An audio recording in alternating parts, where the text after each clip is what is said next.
We are those who are transforming our cities to make them greener, more sustainable, really inclusive. We are urban farmers, future makers. Our goal? The global transition to a sustainable food system by 2030. We are shaping a different perspective for urban growth. 17 countries, 21 cities, 30 partners worldwide. A new alliance between young people, local communities, mayors. We are trailblazers. Activism schools. Urban agriculture, city gardening. We are the protagonists of the present, citizens of tomorrow. We are thousands, or we're becoming millions.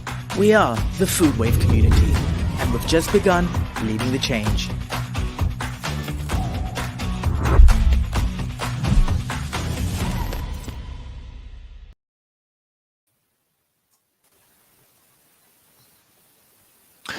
Good morning, welcome everybody. This is the webinar of Food Wave on innovating urban food system facing the increasing challenges from climate change. We have a very rich agenda, so let me go quickly to the first two speakers for the welcome remarks. So Marco Mazziatti, responsible for European Affairs in the International Relations Department of Municipality of Milan. Marco, the floor is yours. Thank you, Roberto. I'm so proud to open this webinar in the framework of the project Food Wave, since actually I'm working at Food Wave since the very beginning. Food Wave is a project financed by the European Commission, international partnership. It has the aim to create awareness on sustainable ways to consume and produce food for climate change mitigation and to engage young people. European young people involved in Food Wave are supported to take action in their cities, to involve their communities, their local communities, and influence the institutional decisions. The aim is also to give to youth, to young people of Europe, them the lead towards sustainable global food system by 2030. So we see young people at the bottom of the project Food Wave.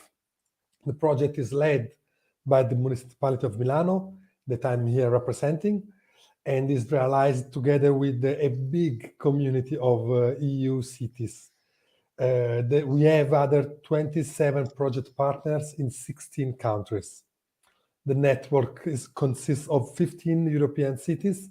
There are 4 municipal agencies and 9 civil society organizations closely linked with the cities.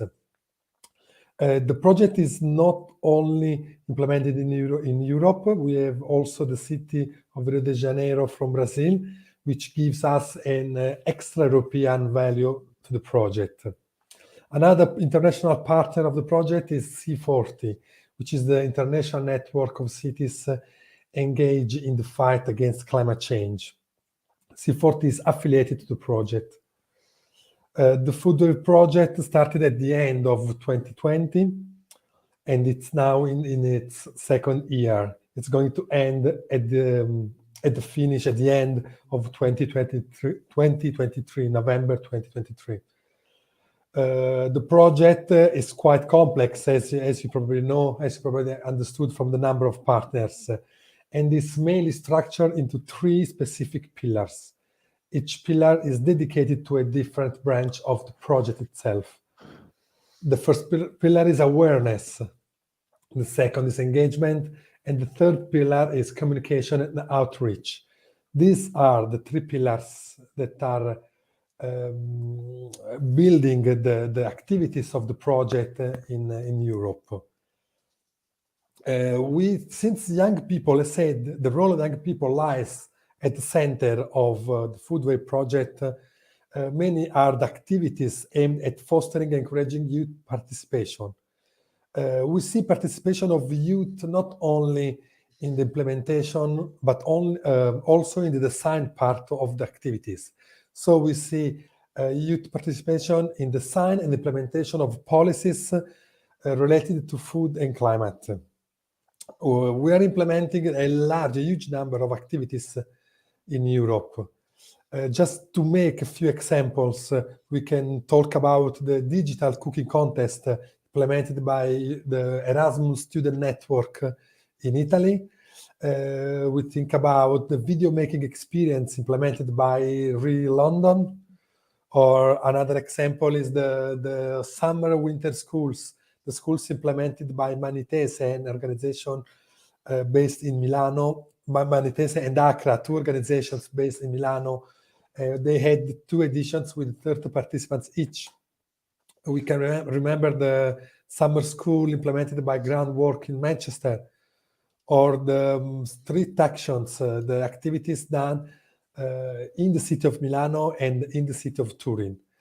The Food Wave project is also a clear example on the big commitment of the Municipality of Milano in the implementation of activities engaging youth people on the topic of climate change. And the Food Wave is only one of the large number of activities in Milano on the topic of food policy. Many thanks to all. I'll give back the floor to Roberto, and I hope you will enjoy the webinar. Thank you, Marco, for your remarks, but also for presenting the Food Wave project. Now let me give the floor to Andrea Magarini, Chair of Eurocities Working Group Food. Andrea, the floor is yours.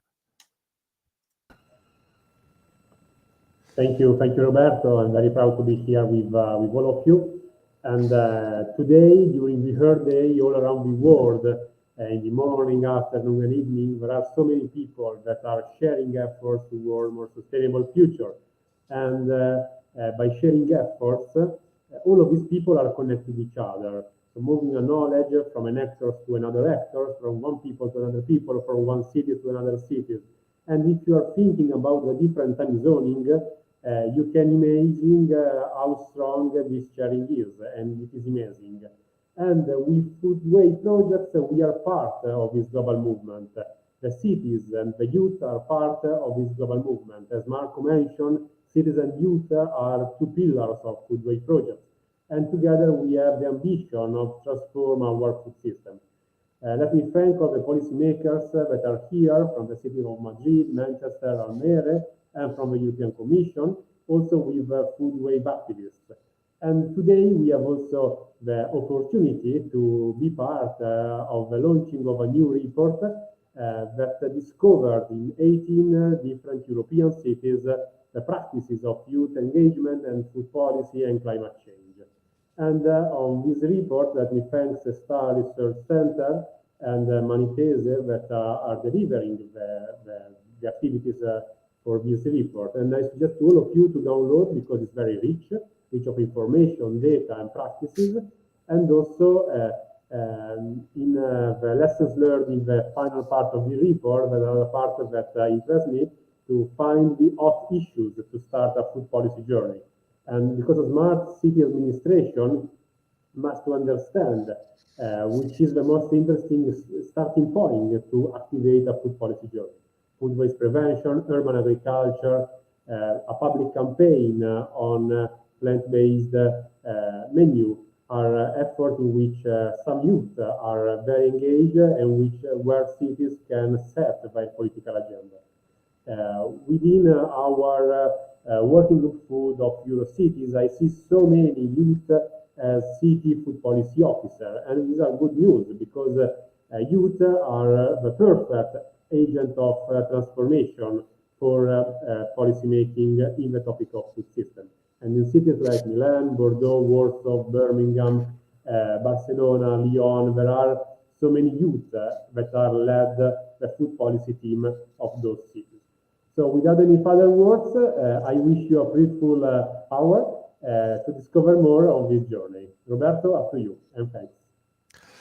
Thank you, Andrea, and also thank you for remembering us the World Health Day, and for introducing a bit one of the topic of this webinar. Let me introduce myself. Before, I'm Roberto Sensi. I'm policy advisor for ActionAid Italy, and I will be the chair of this very rich webinar with very interesting contribution.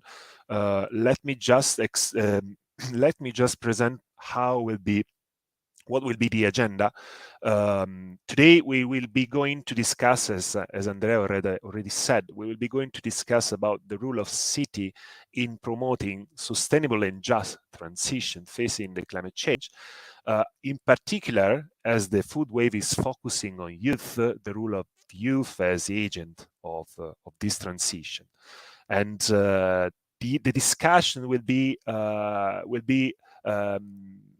see the contribution of NGOs, cities, and research think tanks. So I think also different point of view, a different role that all these protagonists are playing in promoting the sustainable transition. So the next contribution will be the presentation of the study that Andrea has been mentioning, the study conducted by Está. Está is a think tank based in Milan. For the Food Wave project has been conducting this study on empowering urban youth for food and climate action.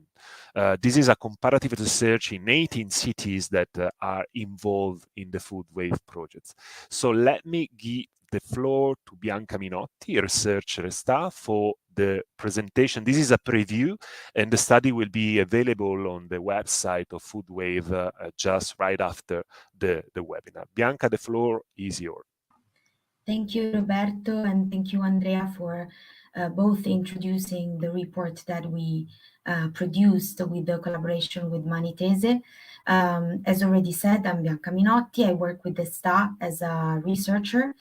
And Está is, as Roberto said, an independent research center that worked to produce a study on 18 partner cities of the Food Wave project.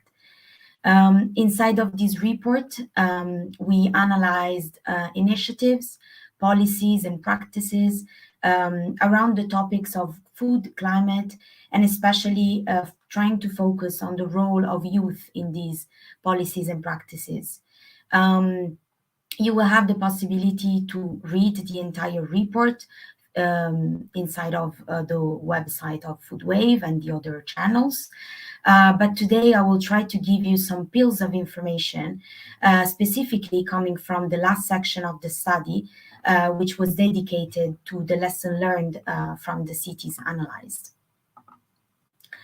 So the first important information that the report highlighted was that the food climate nexus, which is the focus of the Food Wave project, is still mainly developed in absence of regulatory or policy frameworks.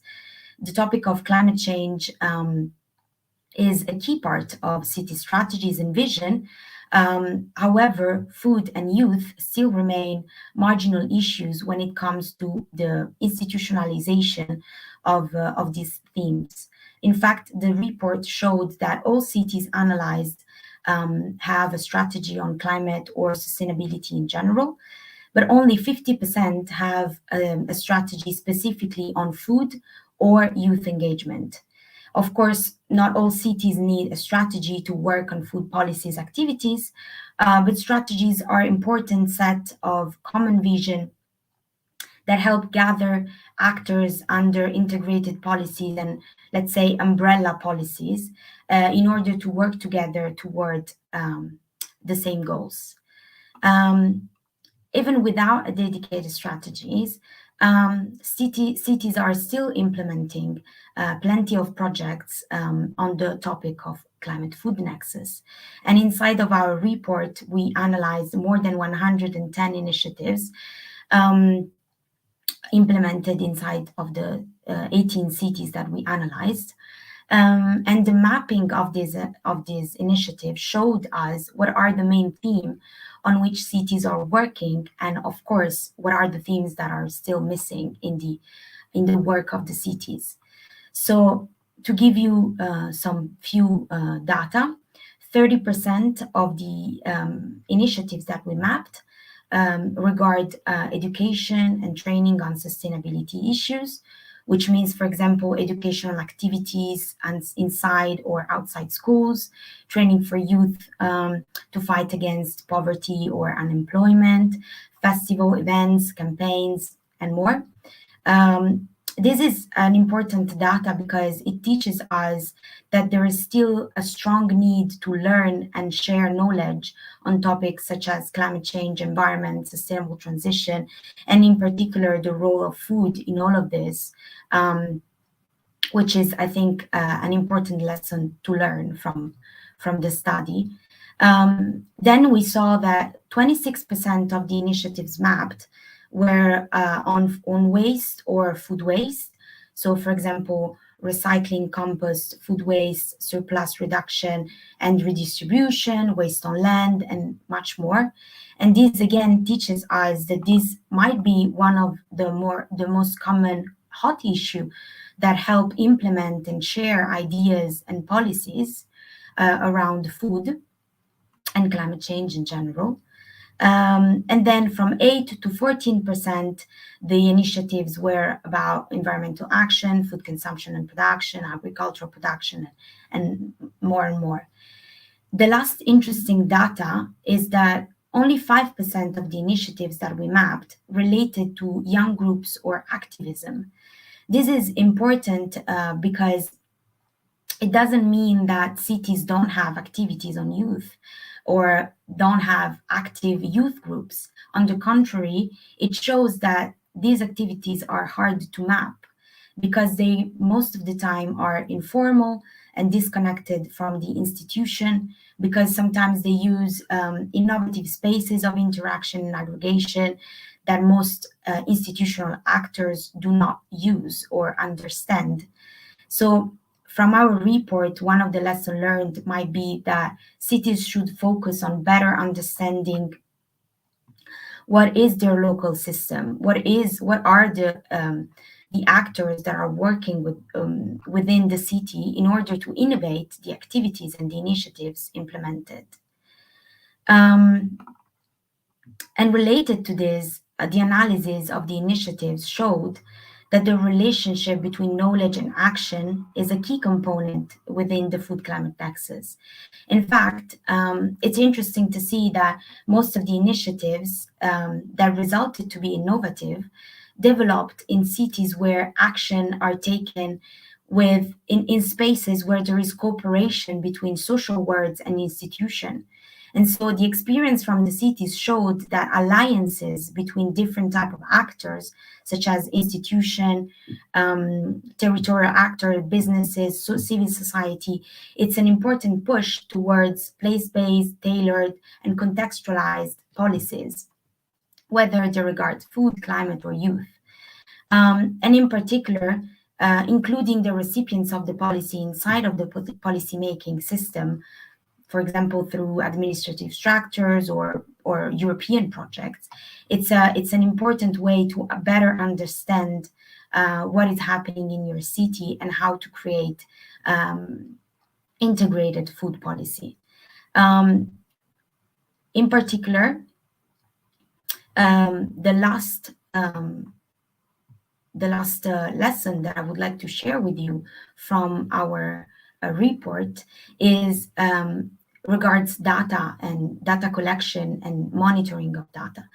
This is very important because data on the local level are a key part in creating evidence-based policies. But unfortunately, our report showed that those data are very complicated to gather and to share, especially because there are no common urban monitoring system on climate or food.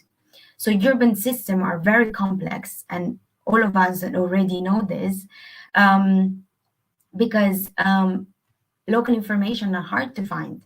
So collecting data, carrying out monitoring system is really important to understand and implement urban policies.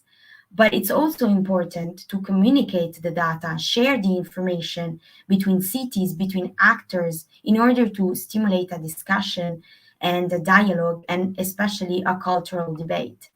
So Even if in our report we showed that many cities are implementing their own monitoring system, it is very important that cities, maybe through projects like FoodWave, have the opportunity to cooperate between each other towards finding common indicators, common parameters, common ways of gathering data and monitoring their urban food system. Thank you. Thank you, Bianca, also for keeping your 10 minutes. And so now, before start with our panel and to try to discuss a bit also the interesting input that comes from the study that Bianca presented, and I will say also key concept and key policy issue with regard to food and climate change in urban context and cities. Let me give the floor to the Municipality of Madrid, in particular to Pilar Martín de Castro. She's Sustainable Education Department. Madrid is a member of the Food Wave project, and Pilar will be presenting what the Municipality of Madrid is doing with regard to its food strategy, but also in the framework of the Food Wave project. Pilar, the floor is yours. Hello. I will try to show you first what is the healthy and sustainable food strategy of Madrid. First, some relevant features of Madrid. As you know, as most of the cities, most of the food comes from other national or European territories. Only 4% originates in the Madrid region. Despite its proximity, supply potential of a lot of things, livestock, horticulture, viticulture, cereals in the region. And the other thing is the organic sector is a minority, although it is constantly growing. We have quadrupled it in the last decade. And there are also a lot of processing industrial sector. And for the habits of consumption, there is a deficit of fresh products and an excess of animal protein consumption.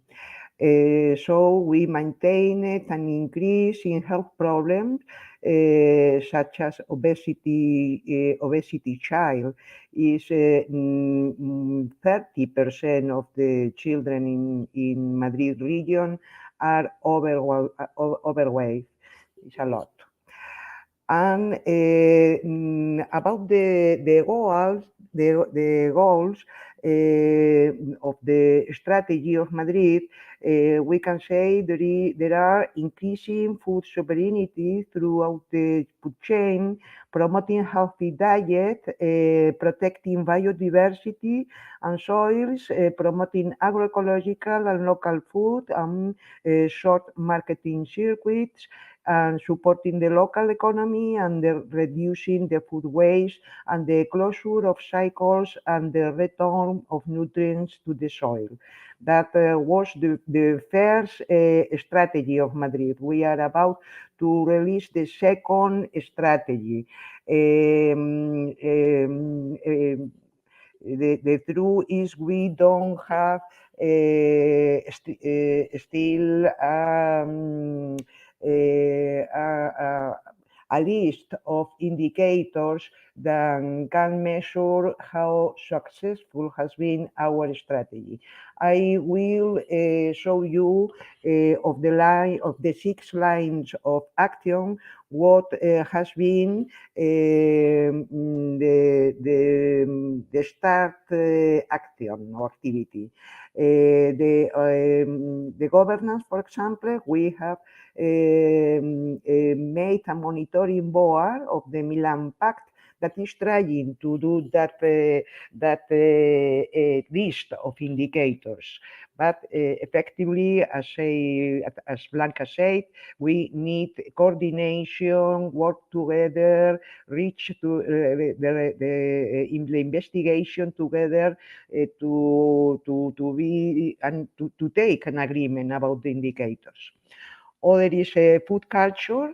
There we have a network of 60 community urban gardens and more than 200 school gardens.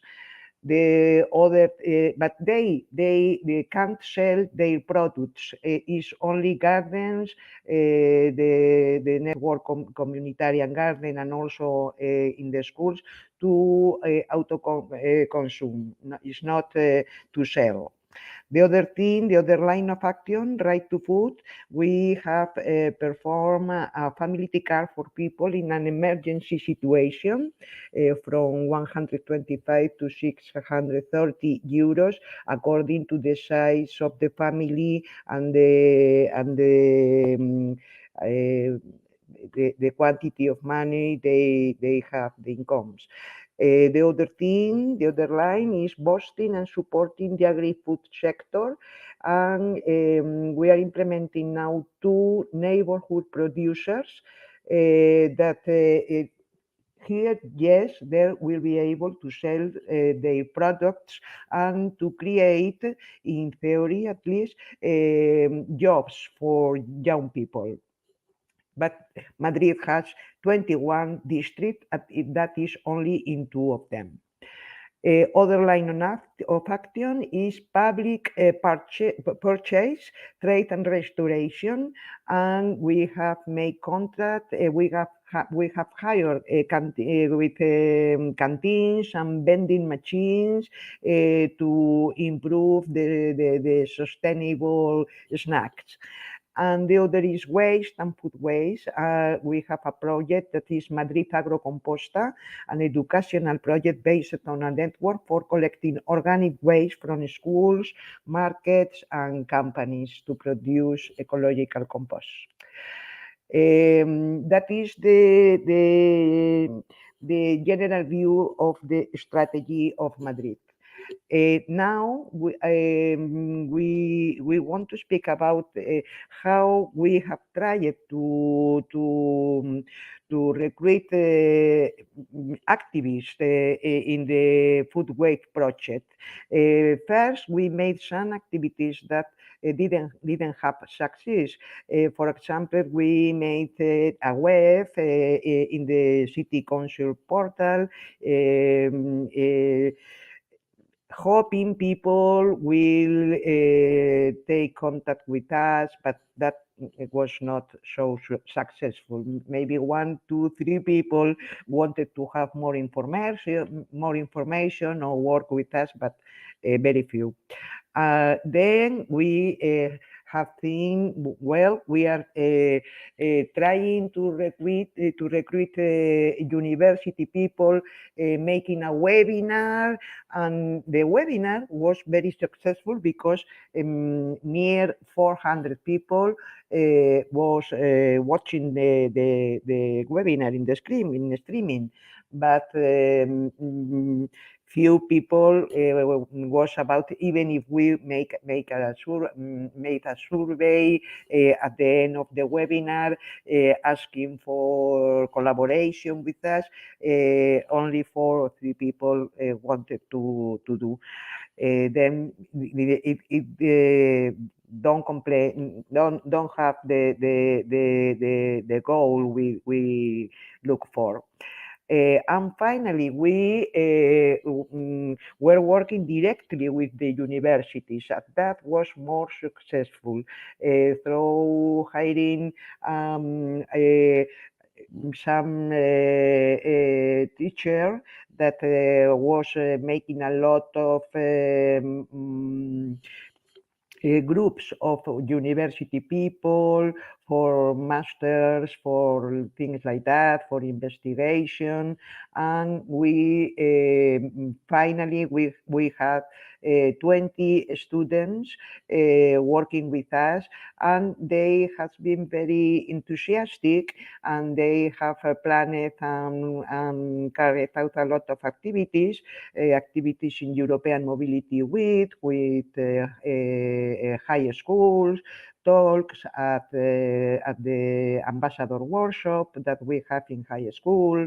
They help us to organize a street action with influencer Juan Yorca, or they design games. They design the next webinar that I will show you now, and that yes was in a completely different format and much successful. And they design also survey of food habits. We have collected 2,400 surveys from universitarian people.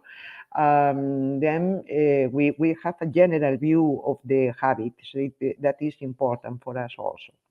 I only will show you some pictures about the action we have made with the activists. That was a street action in European Mobility Week, a parking day.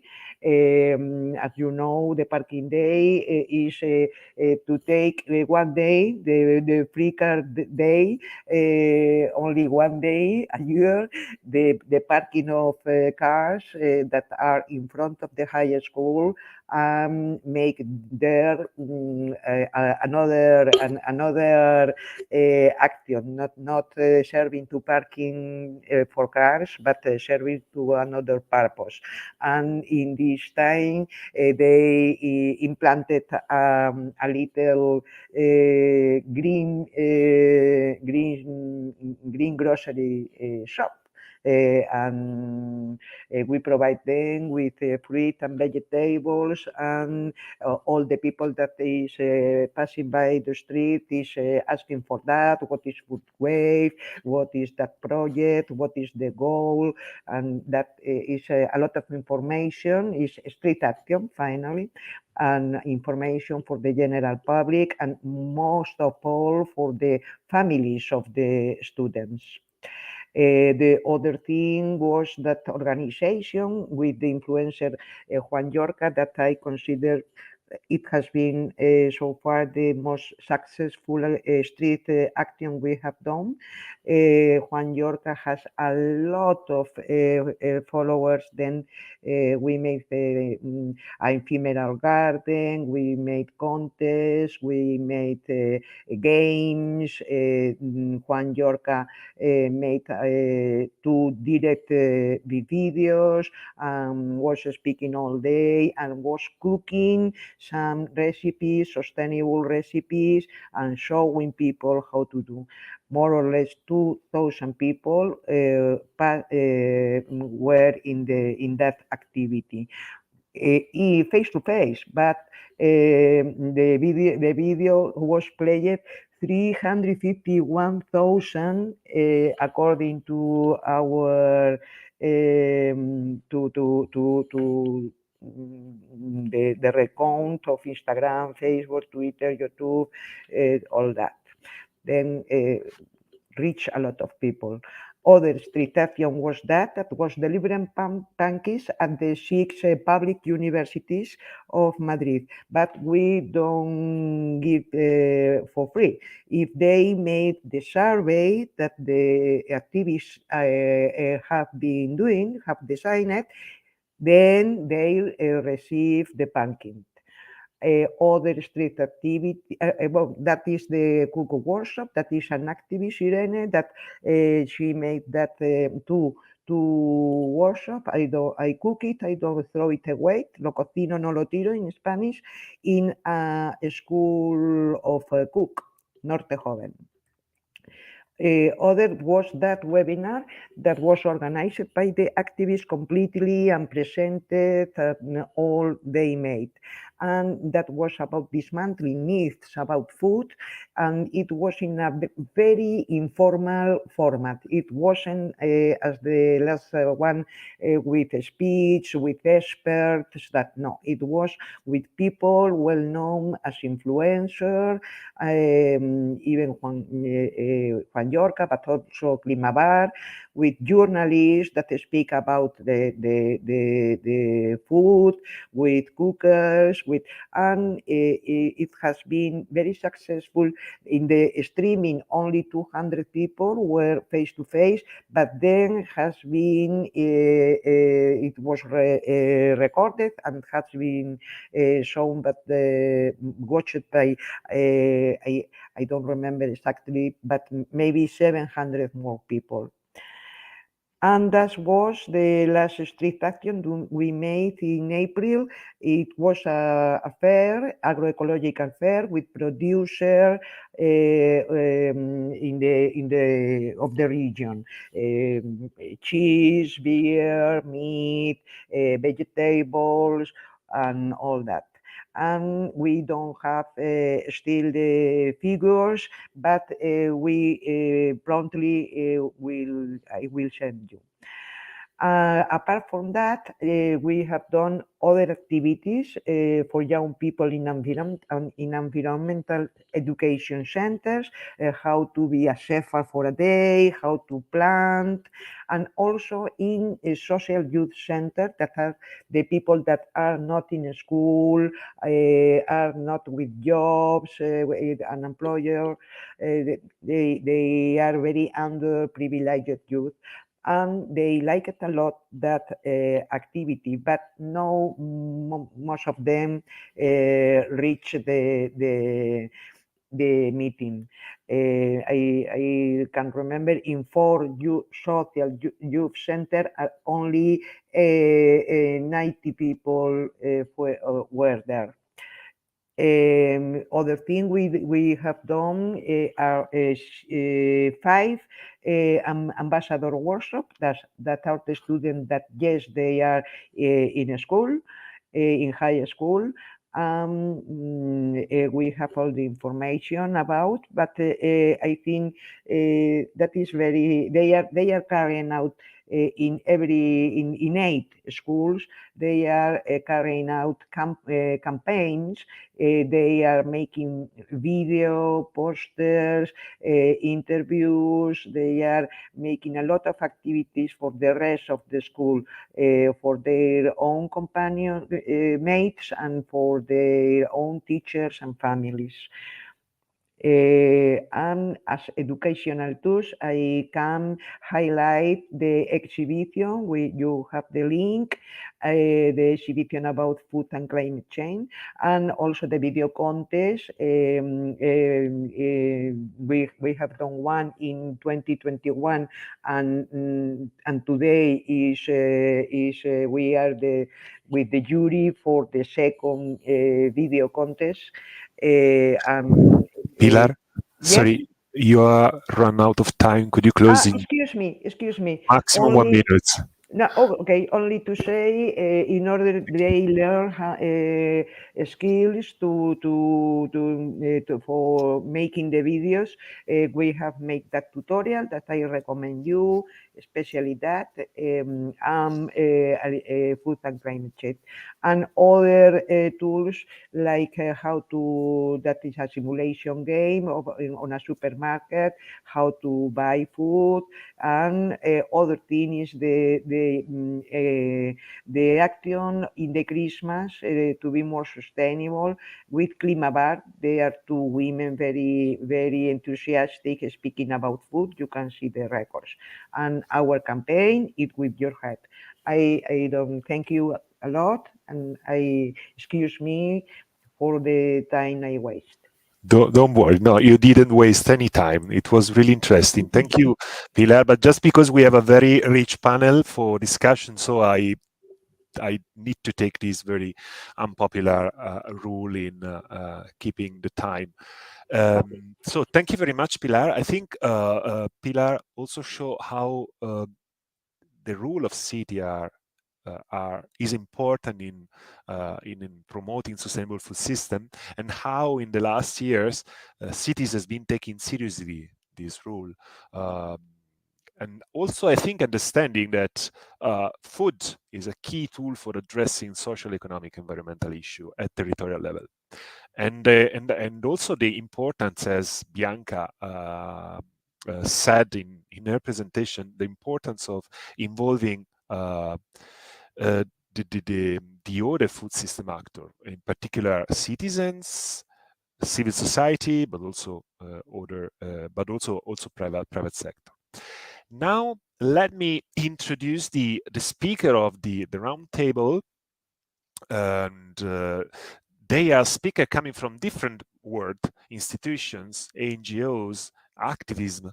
So I think it's really interesting to have all together in this space to discuss around three key concepts that we asked to them to debate based also on the highlights Bianca gave us regarding the research that I kindly invite you to read, because it's a very rich, it's not only a map, a very interesting mapping, but it's also a way to connecting dots, to showing also policy gaps and challenges that cities are now facing in the important contribution to just and sustainable food transition.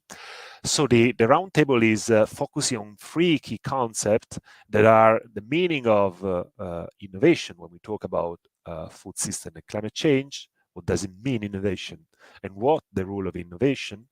The current policy, the current challenges that city faces in building sustainable food system, and finally, of course, the policy gaps. So what do we need in order to make this agenda, this transition agenda, more effective? We will be discussing about that with four very distinguished speakers. Daniela Lueth, she's policy officer at the European Commission, DG Research and Innovation in the unit of Bioeconomy and Food System. Welcome, Daniela. Ottavia Pieretto, she's activist, food wave activist, and she's working for the University of Exeter. Welcome, Ottavia. John Swallow, Senior Youth Project Lead, Groundwork Grid in Manchester. Welcome, John. And finally, last but not least, Monique Vrendenburg, Program Manager, Food City of Almere in Netherlands. So I don't want to steal more time to the speaker, so let me give the floor to Daniela. Daniela, the floor is yours. Thank you very much, and delighted to be here. And it's just to say, like, it's was very inspiring to see also, Pilar, like what you all did with youth, as this is also very timely as we have the Year of Youth, the European Year of Youth, with many activities also just acknowledging the important role of really also including youth in guiding policy actions, innovation. And when coming to innovation, I think what has become clear also from the previous presentation of the report, which I'm excited to read after its release, is that innovation really needs to be thought at different levels, as the food system is complex and the challenges we have are complex, but it's so important innovation in driving and accelerating policies such as the Green Deal and the Farm to Fork strategy, and really transforming food systems. And here it's really important when thinking about innovation to also take a systems approach. When we think about the Food 2030 strategy, that is vision and a policy narrative that really highlights that we need systemic research and innovation to develop impactful solutions to the urgent, complex, and really interconnected challenges we have to food systems. As it was just highlighted also by Pilar, like that's which I thought was fantastic. I don't waste it, I cook it. For example, food waste, but also, of course, sustainable, healthy diets to fight fight obesity and overweight. And the Food 2030 strategy really links to co-benefits. So to highlight when there is an innovation, to always think of all different elements that are needed. So one is nutrition for sustainable and healthy diets. Then secondly, climate smart and environmental sustainable food systems. So anything that has to be healthy also has to be good for the climate, while developing circular and resource efficient food systems, and food system innovation and empowerment of communities. And I think we just heard today how important it is to include communities and empower them, and also have bottom-up approaches, as also introduced at the beginning of the session. And when thinking of innovations, just to highlight also a short perspective from the EU level, there are a wave of partnerships linked to Horizon Europe, the research and innovation program of the European Union, that really also acknowledge we need maybe a different way of working and tackling challenges. And one of the partnerships is the partnership on food systems, sustainable food systems for people, planet, and climate, that really addresses the challenges we have from a systematic point of view, and a systems approach which also links to really an inclusive approach with including several different actors, and also, of course, also youth actors in that.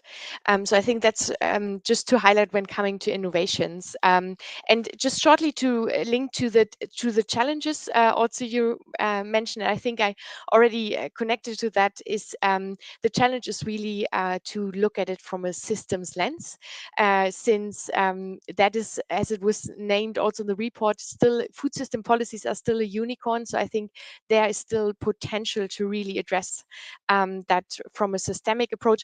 Not saying it's easy, it's complicated. It's much easier to work in a certain box with a specific target, but the challenges we have at hand, we need to work in more complex ways, in a holistic way, with also including different actors.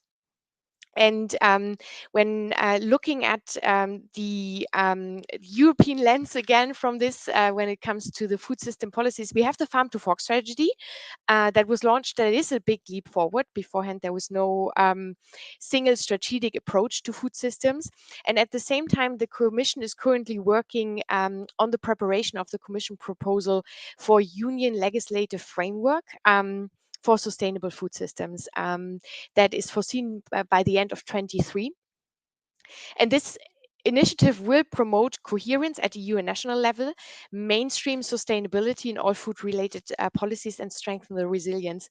And also should support then, of course, any policy initiatives on country level. And this will be also actually accompanied by an impact assessment that will analyze the environmental, social, and economic impact. So again, from a systematic approach of the initiative.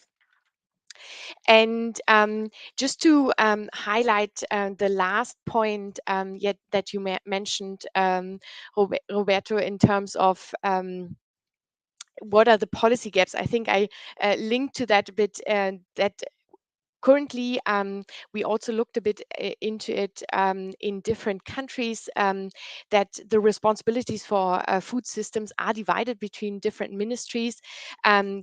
That is the main obstacle, to not have focus on food as one thematic policy. And then what also has been highlighted in the report is the lack of data. The lack of data, of knowledge sharing of data and harmonization. And I already linked to the food system partnership that is foreseen in 2023, where actually member states have been asked to commit to that, to this endeavor. So I really encourage you to also follow this. And their data gathering, monitoring, and knowledge sharing will be a main element, as this, as also outlined in this report, is really main challenge that needs to be tackled. Only if we know what is the current status, really based on facts and data, and everyone understands it, we can work from there. So I think that is very important. And with that one, I will close for now and hand back to Roberto. Thank you. Thank you, Daniela. Thank you very much for your intervention. Now let me give the floor to Ottavia Pieretto. Ottavia, the floor is yours. Thank you very much, Roberto. And thank you very much, everyone, for inviting me and for being here today. I'm very happy to speak as a food waste activist. I joined in 2020 in November the first School of Activism organized by Manitese and Accra within the framework of the Food Wave project. And the school was focused on food, climate, and cities. And it was really interesting to hear Bianca's presentation. I can say that actually we struggle to involve and engage with young people and food-related thematics. I've heard multiple times people complaining about young people blocking the city for the climate strike and the march, walking through the streets and then having lunch together, maybe at a fast food chain. And I think that here we can really see a clear dual problem that obviously youth are maybe not aware of what that hamburger, that fast food chain is gonna make an impact within the climate crisis, but also that most of the time it could be that it's the best meal for them, that best meal that they can afford.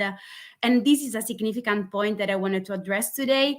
I've been in many schools speaking about the relationship of food and climate and the importance of voting with our fork. But once a student raised their hand and asked me, that's amazing, but my mom doesn't have time to read the labels.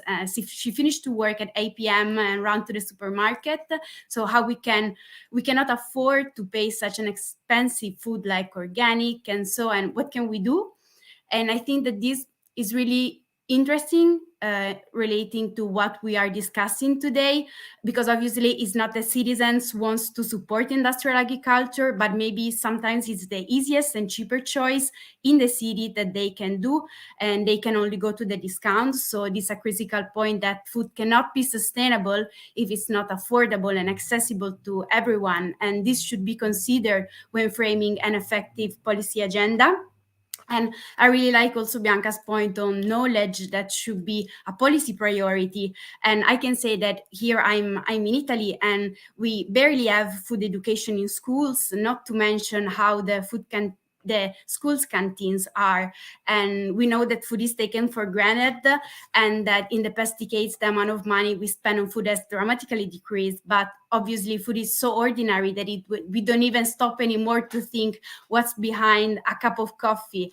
And knowledge, food education does not only relate to the environmental aspect of food, but everything related to the food chain and beyond, including the rights of the workers, the need of a just transition, and the impact also on our health. And I like that, of course, Daniela mentioned the farm to fork strategy that really embeds all of this approach. And this is where I think we can see a crucial policy gap. And I would like to take the opportunity of this roundtable to underline something that we've been discussing in one of the past meetings that we had with other food waste activists, that it's difficult to involve young people in food-related activism because food is so cultural that everyone is involved. Everyone also feels judged and responsible because it's difficult to deal with the fact that we are a part of our food system. It's not only that the food system feeds us, but we are a part of it. And in this, it's not only to speak with the young youth as consumers, but also youth as future chefs, future farmers, but also young people as future responsible for national school canteens, CEO of large retailer chains, because I'm not hopeful enough to say that we'll ever get rid of supermarkets, but actually we must involve them if we want to achieve a sustainable food system. So here are two crucial points that I wanted to make today.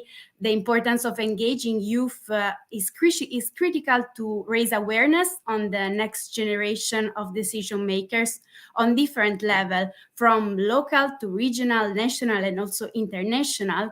And it's not only about stopping young people to go to fast food, obviously, but it's a long-term investment to ensure that we'll have conscious people in the future, which I want to underline, as you also, it was clear, it's not enough to have knowledge. We cannot make conscious choice if we cannot afford them, obviously. And as the report shows, as we know, knowledge is useless without action. And in this, I think that really food policy within cities truly play a crucial role, and involving also civil societies and multiple stakeholders all over the food chains. And it's interesting that Bianca mentioned that in the initiatives mapped by Está, only 5% were related to youth. But as she was saying, mean, it shows that there might be a gap in understanding and a gap between youth and institution, which we need to fill in every cities, also thanks to alliances between institution and territorial actors. So I'd just like to conclude by mentioning the importance of these activities that then be carried on with the food wave. And in the school I've joined, we were 30 young people from different organizations, different associations and projects within the climate food nexus, and it was really important to collaborate and engage together. And as the last point, I want to mention that I think it's important that this is the year of youth, but also it was for the International Day of Pulses, the FAO called it Pulses to Empower Youth in Achieving Sustainable Agri-Food Systems.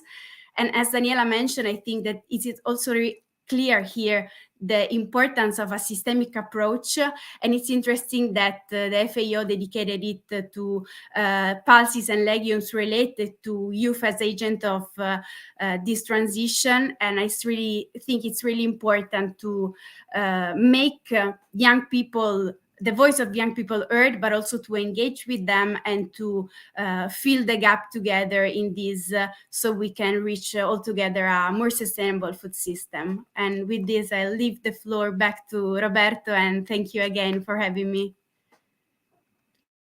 Thank you, Ottavia. And as I said, I mean, this is a very interesting, rich debate. I was sure because the different rule background is really giving the sense of the complexity of the issue we are talking about. Although it's a very food it's really close to us, as Ottavia said, but it's a very complex system, and I think it's also a very interesting lens to look at macro challenges.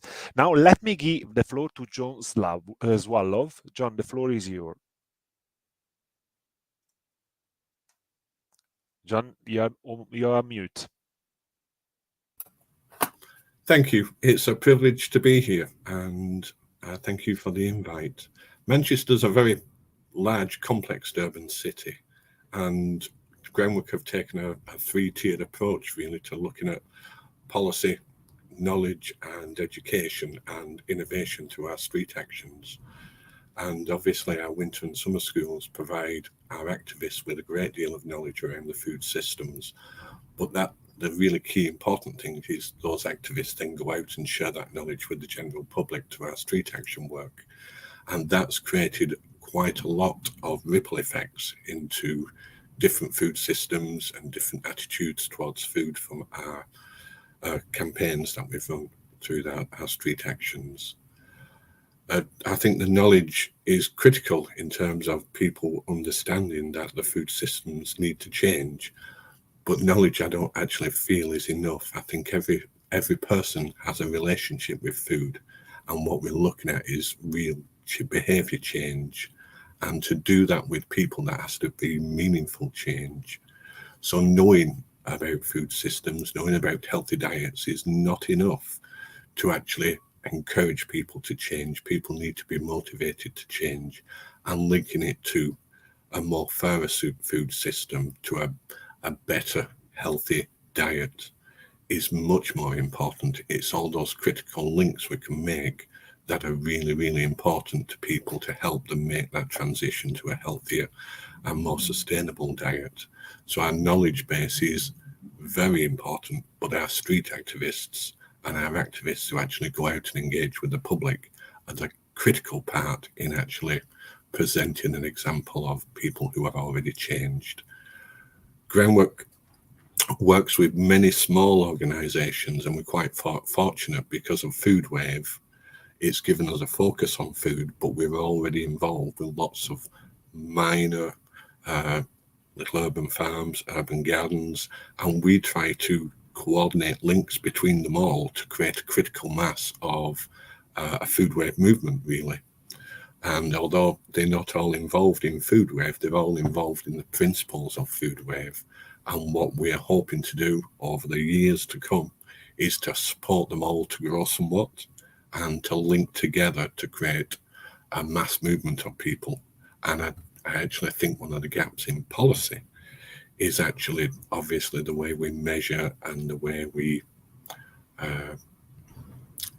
value the change that people are making in terms of their urban food systems, because at the minute investment follows a very different path to what we would hope in terms of a sustainable and fairer food system, and investment is not currently following that. So there's a massive policy gap in terms of shifting investment away from mass production food to more urban, small holdings, locally based food systems.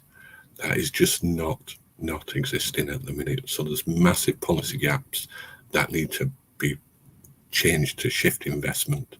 And most certainly in Manchester, it's the people, it's the food wave activists, it's all our small urban gardeners, it's all our small market gardens dotted around the city that over the next years will link up critically, I think, to create a change at policy level, to highlight all those gaps at policy level.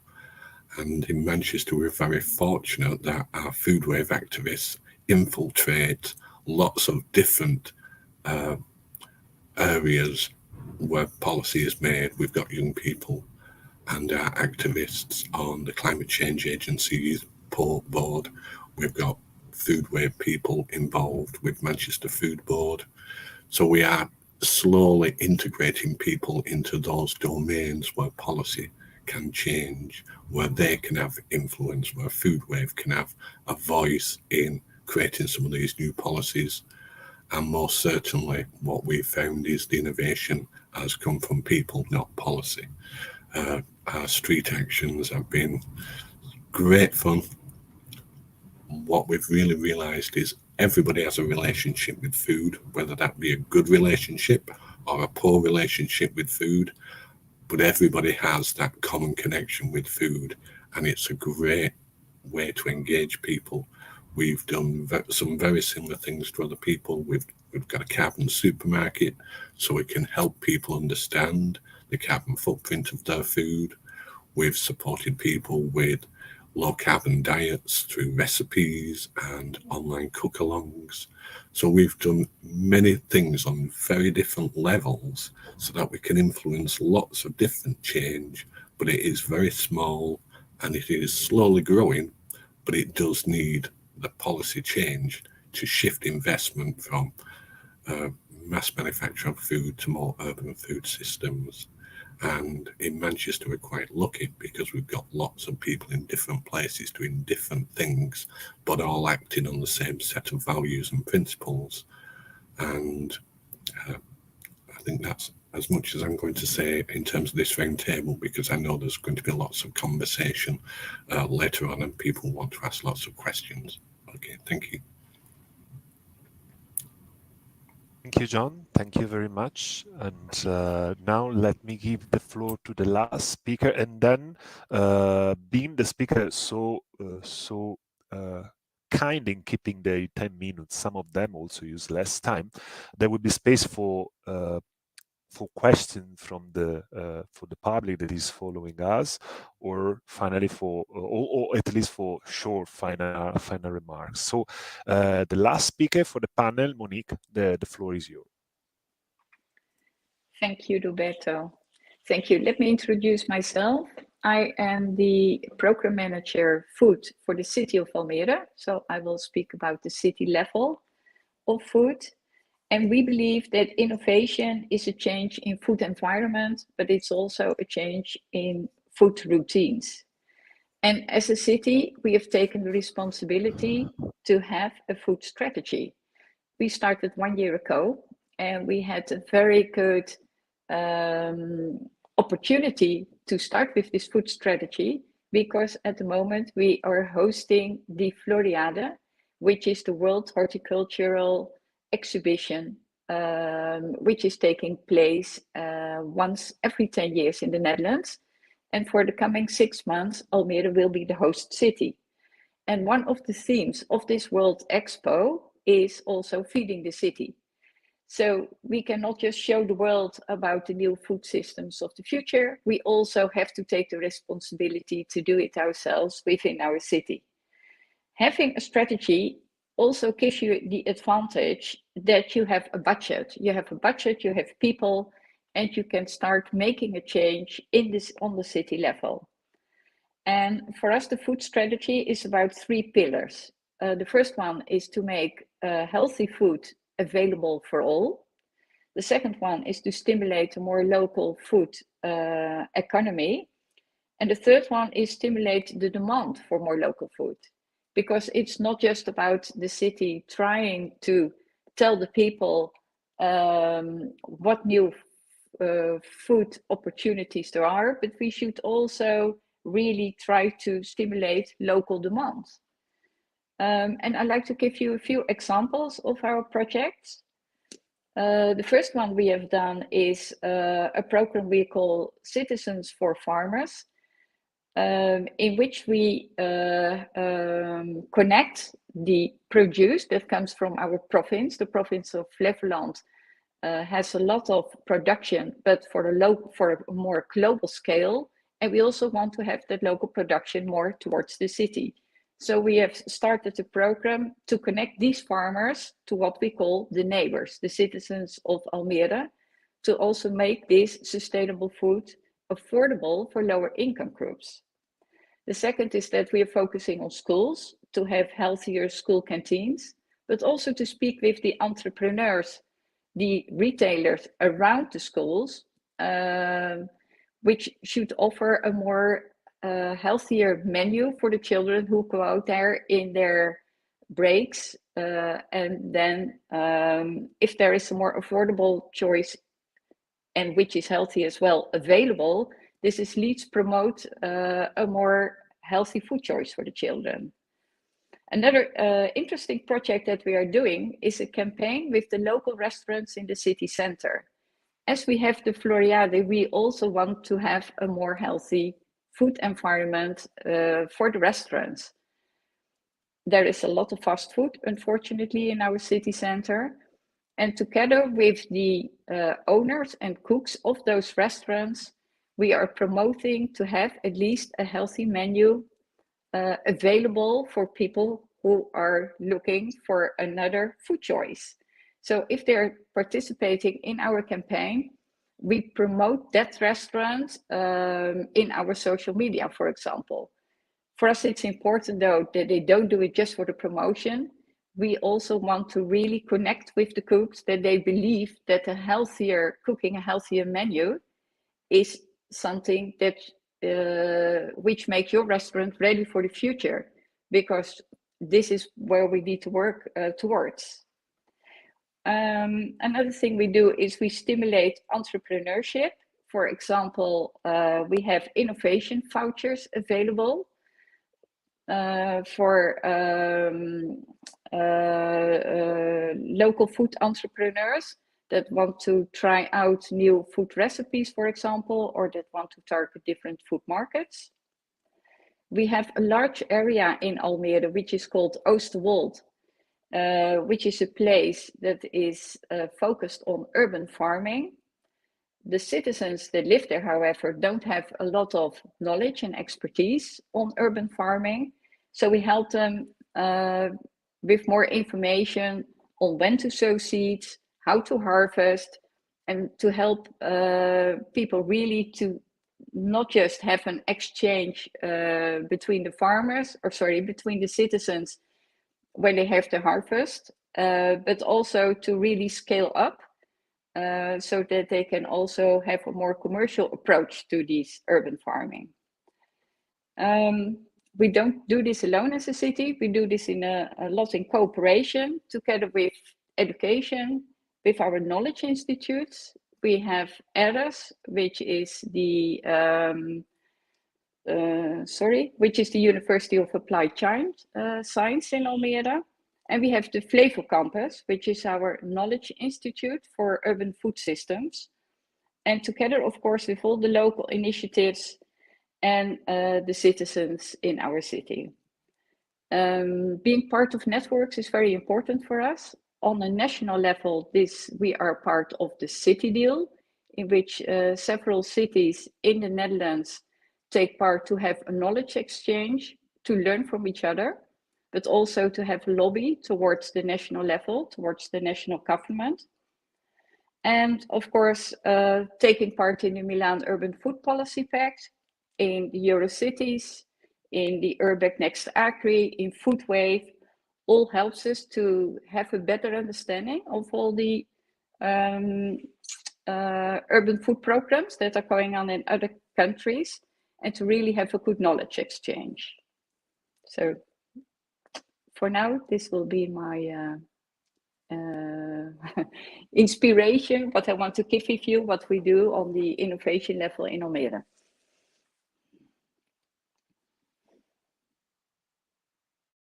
Still 10 minutes and there are no questions. I would invite you to answer to a very quick questions. Talking about food, we can talk about the ingredients and recipes.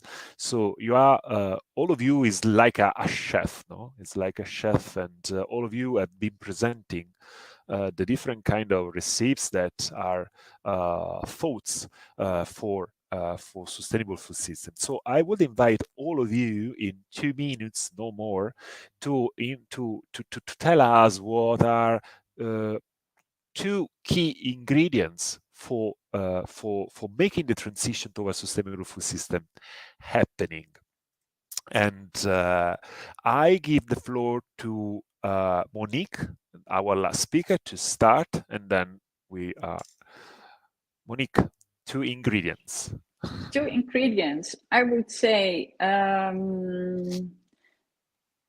yeah, you have to win the hearts and minds of people. So it should be very seductive. That would be my first ingredient, I think, seduction. And also, yeah, it's always about price as well. So you have to buy the good product, I think, to make the cake or whatever we are baking at this moment. But you also try to make it, yeah, you should make it affordable so the cake can be bought by everyone and not just for the elite. What we call usually, it's the usual suspects that we are focusing on, but they are already on board. We should also try to get the bigger public on board. Thank you, Monique. So seductible and affordable. And John, your 2 key ingredients. My 2 key ingredients would be the first one would be people. The power of example in Manchester has been really important. Our food waivers, everybody involved has a set of very shared values around food and sustainable agriculture, really. And I think those people are growing in number. And I think that's the most important thing. Those numbers are growing and growing and growing. And the more we work on Food Wave, the more groundwork works on other projects around urban food systems, which we do an awful lot of. We're growing the number of people who have a shared set of values. So I think that's the first ingredient. People are the most important ingredient, and young people most certainly. Those minds that we can shape and mould are the critical ones, but people are the first ingredient.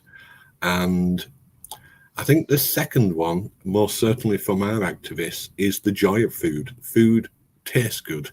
People eat together. People socialize over food. And I think that's the second one. We're trying to encourage people to join those people who already have those shared values around sustainable diets and sustainable food systems. And all our events and the events of our partners are just growing the number of people who are enjoying sustainable food. And I think that example of healthy food, good tasty food is critical, really, because we're not asking people to step down their diets or change their diets in a detrimental way. We're asking people to do something more that's better for them, better for the planet. It's what we would call a win-win. And that's the second one, I would think. The fact that actually we need food to taste good as well, and people enjoy food and socialize. Thank you, John. So young people are an example, and food should be a pleasure, and is a pleasure. Ottavia, your 2 key ingredients.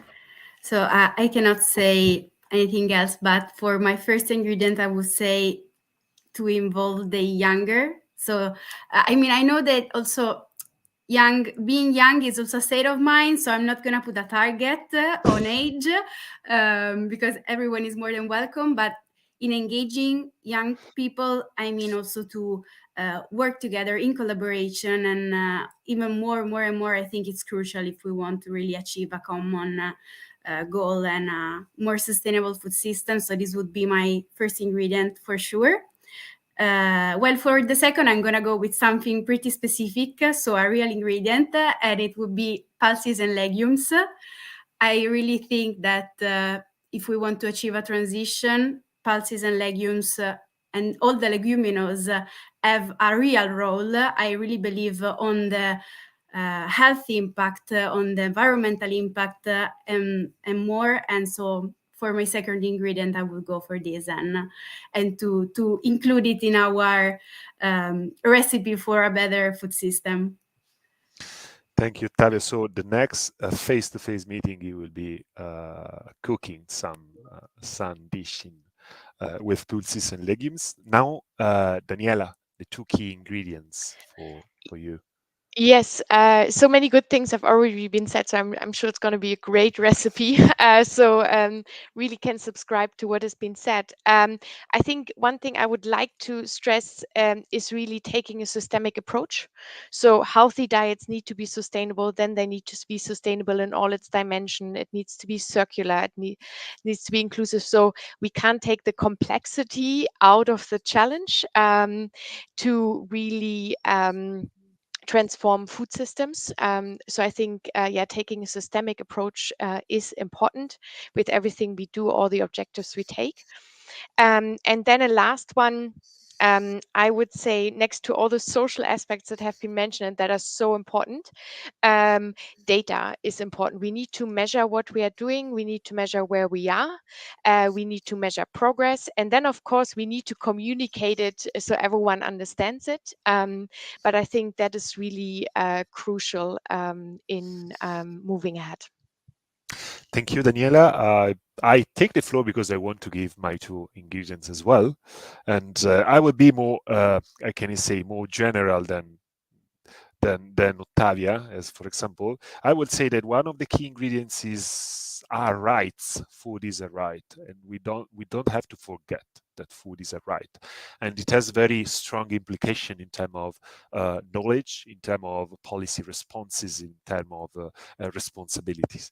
And the second is justice, because there is any ecological transition if this transition is not just, is not allowing for a redistribution of power of people that can make food affordable and can make the access to food better for everyone. So we have a very long list of ingredients. I think we can even try to build up a common recipe and to cook a plate for the change. I will close with this slogan: we have our plate for the change. And thank you all of you for your very, very interesting contribution, also for the speaker who talked before, Bianca and Pilar, Marco and Andrea. And now let me give the floor to Francesca for the conclusion of this webinar. Francesca, the floor is yours. So thank you, Roberto, and thank you to all the speakers who intervened today. I really loved your recipe for a change, and I think that you shared really a lot of inputs with us today. So I think there's nothing big to add to what you just said, and it was really great to celebrate Earth Day with all of you. I just have 2 short final remarks. I just wanted to remind you that the study that Bianca presented, and also Francesca in the previous session, by Está under the coordination of Manitese in the framework of the Foodwave project is now available on foodwave.eu, so our project website. So you can download the full report from today and have a look at it.